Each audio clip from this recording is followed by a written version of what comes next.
Hello dear students, once again welcome back to the study cure YouTube channel. तो पिछले lecture में हमने concave mirror से संबंधित कुछ विषयों पर अध्ययन किया था। आज उसी से आगे बढ़ते हुए देखते हैं मिरर फार्मूला को, यानी दर्पण समीकरण को। ठीक, तो दर्पण समीकरण क्या होता है? A formula which gives the relationship between image distance v, object distance u and the focal length f of a spherical mirror is known as the mirror formula। ठीक, यानी कि ऐसा समीकरण जो दर्पण से वस्तु की दूरी और दर्पण से प्रतिबिंब की दूरी और दर्पण से फोकस के बीच की दूरी के बीच में एक संबंध स्थापित करे, उसी को हम क्या बोलते हैं? दर्पण समीकरण बोलते हैं। ठीक, हिंदी में लिख लेते हैं इसको, दर्पण समीकरण। देखते हैं क्या होता है। ऐसा समीकरण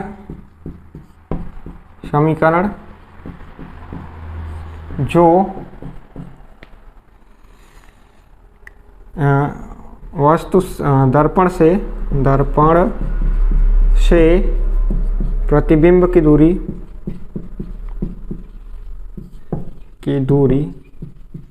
जिसको v से दिखाते हैं, दर्पण से वस्तु की दूरी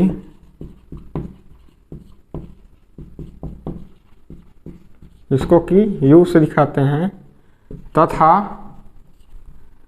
फोकस दूरी के बीच संबंध स्थापित करता है,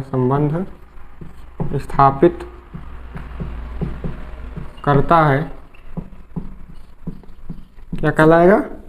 दर्पण समीकरण कहलाता है।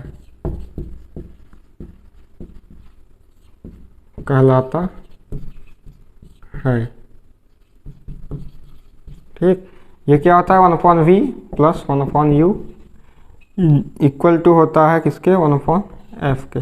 ठीक, जहाँ पे v क्या है? दर्पण से वस्तु की दूरी, u क्या है? v क्या है? दर्पण से प्रतिबिंब की दूरी, u क्या है? दर्पण से वस्तु की दूरी, और f क्या है? दर्पण की फोकस दूरी। ठीक, यहाँ पे लिख सकते हैं where v equal to image distance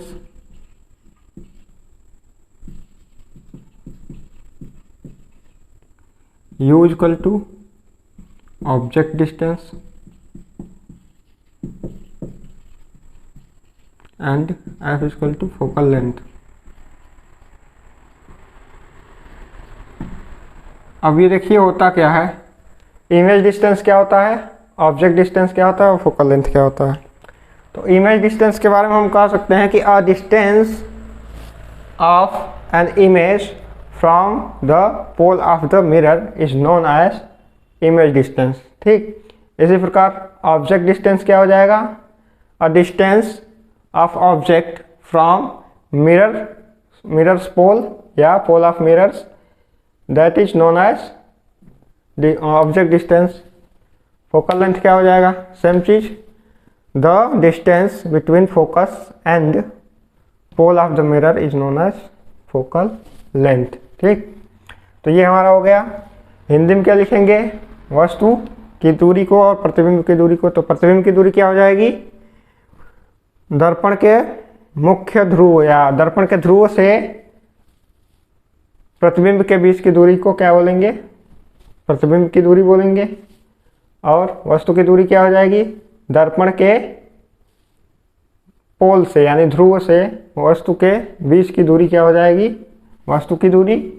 और फोकल लेंथ क्या हो जाएगा? दर्पण के ध्रुव से फोकस के बीच की दूरी क्या हो जाएगी? फोकल लेंथ हो जाएगी। ठीक, देख लेते हैं। जैसे ये हमने एक ले लिया मिरर, इसका फॉर्मेशन कर लिया यहाँ पे। तो पोल क्या होता है? यहाँ बीच में होता है। इसका जो सेंटर होता है वहीं सेंटर ऑफ कर्वेचर होता है। इसके बीच में क्या होता है? फोकस होता है। अब हमने मान लीजिए कि ऑब्जेक्ट को यहाँ पे रखा हुआ है, तो ये इसकी क्या हो गई? H1 ऊंचाई हो जाएगी। ठीक, ऑब्जेक्ट की ऊंचाई को क्या बोलते हैं, h1। ठीक, अब हम क्या पता है कि जो v होता है वह पोल और इमेज के बीच की दूरी होता है। तो पहले हम इमेज का फॉर्मेशन करते हैं। यहाँ से जब कोई पहले लाइट रेज जाती है तो कहाँ से होकर जाएगी, फोकस से होकर जाएगी। ठीक, और यहाँ से कोई अगर लाइट रेज पोल से जाती है, ठीक, तो उसी एंगल से वह रिफ्लेक्ट हो जाती है। तो इसका इमेज कहीं पे यहाँ पे बनेगा। ठीक, तो ये होता है हमारा h2 ऊंचाई। और इसको दिखाते हैं। देखिए पोल और सेंटर के, पोल और इमेज के बीच की दूरी क्या हो जाएगी, v हो जाएगी। और पोल, ये हो गया पोल और u के बीच की दूरी, यानी इस क्या है, ये ऑब्जेक्ट है ना, तो ऑब्जेक्ट के बीच की दूरी क्या हो जाएगी, u हो जाएगी। यहाँ से यहाँ तक हमारा u हो गया। ठीक, और f आपको पता ही है, f हमारा इतना हो गया, ये f हो गया। ठीक, तो ये हमारा क्या हो गया, दर्पण समीकरण। ठीक, तो आगे देखते हैं। दर्पण समीकरण से आगे बढ़ते हुए तो एक चीज़ हमें मिलता है, क्या, रेखीय आवर्धन, या इसी को बोलते हैं लीनियर मैग्नीफिकेशन। ठीक, तो लीनियर मैग्नीफिकेशन क्या हो जाएगा, देख लेते हैं। लीनियर मैग्नीफिकेशन या रेखीय आवर्धन, the ratio of the height of the image, जिसको h2 से दिखाया जाता है, to the height of object, जिसे h1 से दिखाया जाता है, is known as linear magnification. ठीक, यानी कि कुल मिला के हमें क्या करना है, h2 और h1 के रेशियो को लेना है। यानी दर्पण से जब परावर्तन होगा तो वहाँ पे इमेज का फॉर्मेशन होता है या प्रतिबिंब का निर्माण होता है। तो उस प्रतिबिंब की ऊंचाई और जो वस्तु ली गई थी उसकी ऊंचाई के अनुपात को क्या बोला जाएगा, लीनियर मैग्नीफिकेशन या रेखीय आवर्धन बोलते हैं। ठीक, तो देख लेते हैं क्या होता है रेखीय आवर्धन। रेखीय आवर्धन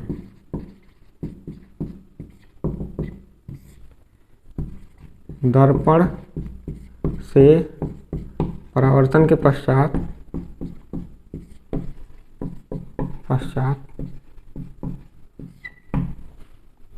बनने वाले प्रतिबिंब की ऊंचाई, जिसको किससे दिखाया जाता है, h2 से, तथा वस्तु की ऊंचाई के अनुपात को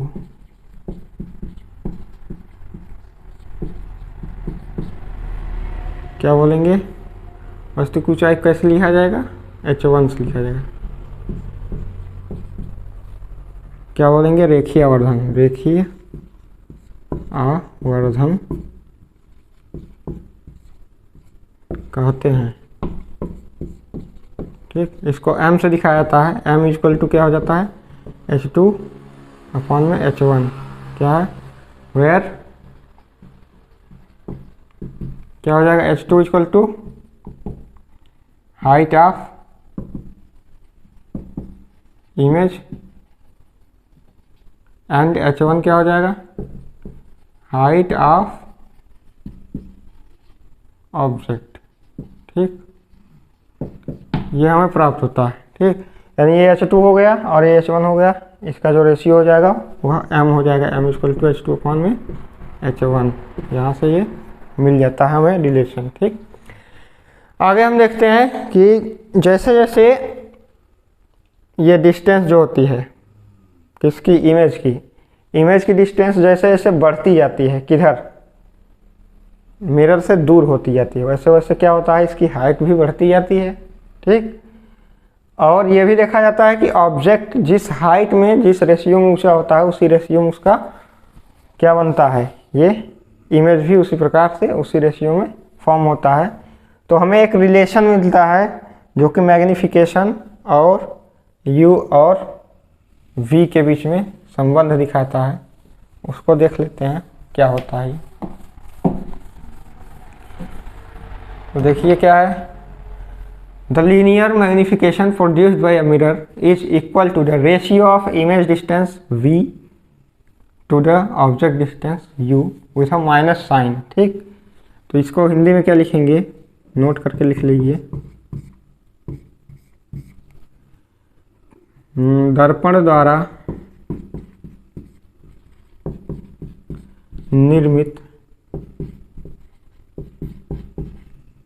क्या रेखीय आवर्धन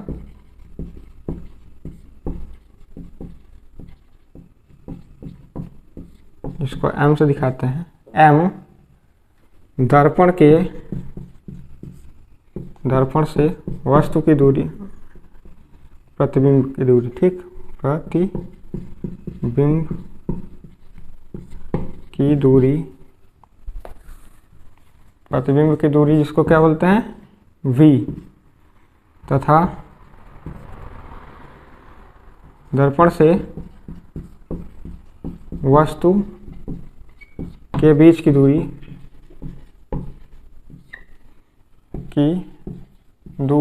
जिसे कैसे दिखाते हैं, u से, के ऋणात्मक अनुपात, राहुल ऋणात्मक अनुपात को कहते हैं। ठीक, तो हमारा क्या हो जाएगा, यहाँ से मैग्निफिकेशन क्या मिल जाएगा, ऋणात्मक अनुपात किसका, v और u का।